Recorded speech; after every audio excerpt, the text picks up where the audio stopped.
Hello Philippines again! Tapos na kasi ang shooting ng highly anticipated reunion movie na Alden Richards at Catherine Bernardo na kinuhanan sa Canada. Makichika kay Aubrey Carampel. It's a wrap para sa cast ng Hello Love Again na natapos na ang shooting sa Calgary, Canada. Nag-post ang cast member na si Joros Gamboa ng mga litrato nila sa Instagram kasama sina Asia's multimedia star Alden Richards at Catherine Bernardo with director Kathy Garcia Sampana. Sa isang photo, mapapansing tila mugto ang mga mata ni Alden. Tanong tuloy ni Joros sa caption, "Ethan, bakit ka naman umiiyak?" Almost 1 month nag-shoot ng Hello Love Goodbye sequel ang cast sa Canada, kung saan muling magtatagpo ang mga karakter ni Alden at Catherine as Ethan and Joy. Ang Hello Love Again ay collaboration ng Jimmy Pictures at Star Cinema na ipalalabas sa mga sinihan sa November 13. Habang nasa Canada, sinamantala na rin ni Alden ang pagkakataon para naman makapag-perform para sa Global Pinoys doon.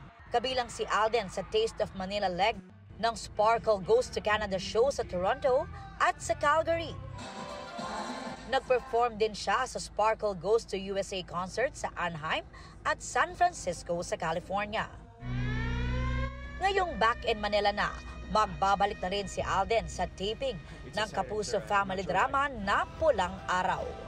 Aubrey Carampel, updated sa Showbiz Happenings. Malapit nang mapanood sa GMA ang The Voice Kids Philippines kung saan magtatagisan sa napiling talents ang 4 na coaches kabilang ang 2 miyembro ng SB19. Pero bago yan, slay na slay pa rin ang P-Pop King sa kanilang mga milestone in and out of the country. Yan ang chika ni Nelson Canlas. In less than a month, matutunghayan na ang galing at husay ng mga kabataan pagdating sa kantahan sa The Voice Kids Philippines. Bukod kay Kapuso Primetime King Dingdong Dantes na magsisilbing host, inaabangan din ang kulitan ng coaches na sina Billy Crawford, Julian San Jose at 2 miyembro ng P-Pop group na SB19 na sina Stel at Pablo. Mula sa behind the scenes sa official photo shoot, siguro na lang kung bakit para naging mukhang washing machine. pati sa drawing content, kita na ang chemistry ng 4 na coaches. May kanya-kanya na rin silang hirit kung bakit sila dapat ang piliin na coach.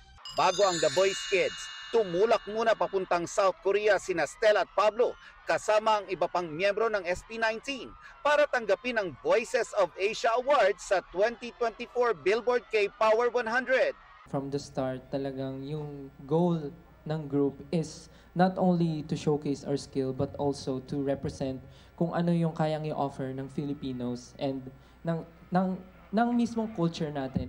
Isa pang malaking milestone para sa SB19 ang pagtatag the documentary na nag-premiere night kagabi. Tampok dito ang pinakamalaking challenge na kanilang hinarap sa nagdaang taon. Tulad ng halos mawala sa kanila ang pangalan ng kanilang grupo. Yung ganitong documentary talaga, ang ganitong, ito yung way kung para mapakita namin na tao din kami. Tao kami. And katulad namin mga tao, it's possible. It's always possible to do the impossible. Ipinakita rin sa SB19 pagtatag the documentary ang tinatawag ng P-Pop Kings na bagong era na kanilang sasalubungin. Aminado silang exciting, yet scary ito. Ginagawa namin siya kasi mahal na mahal po talaga namin ginagawa namin. And hindi kami mapipigilan ng unknown, hindi kami mapipigilan ng walang kasiguraduhan kasi from the very beginning, sigurado kami sa gusto namin gawin. Before that, magkakaroon po kami ng marami collaborations. Nelson Canlas, updated sa Showbiz Happenings. Pang-debut ang surprise party ng fans para kay Sanya Lopez. Extra grateful si Sanya sa suporta nila sa Pulang Araw kahit pa may ilang naiinis na sa character niyang si Teresita. Makichika kay Nelson Canlas.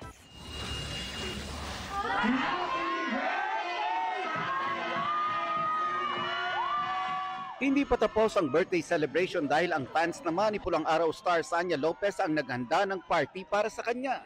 Grabe, super happy talaga ako. Kasi hindi ko talaga in-expect. Akala ko, meron akong kasi ang sabi sa akin, may meeting ako. Tapos sabi ko, may meeting? Sino ba ka-meeting? Sobrang na-surprise ako, hindi naman ako ready. Pero sila ready sila, may pag-gown sila. Ayan, nakita nyo naman. Parang debut all over again ito para kay Sanya. Dahil sa party, pinagbihis siya ng surprise gown. Pinalamutian ang venue ng favorite color niyang yellow at sunflowers. At tulad ng mga debut, may pa 18 dances pa, 18 wishes, at fireworks display sa huli. Siguro ito yung, ang cute lang kasi bago to sa akin. Hindi ako nag-debut ever sa lahat ng mga naging birthday ko. Actually, pag mahal ka ng mga lahat ng mga sumusuporta sa'yo, walang edad-edad yan. Kung gusto ka nalang i-surprise ka nila.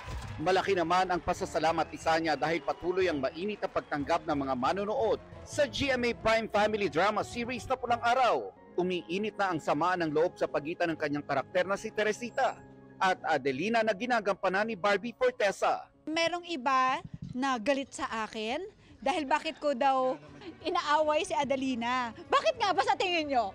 Ha? Bakit nga ba?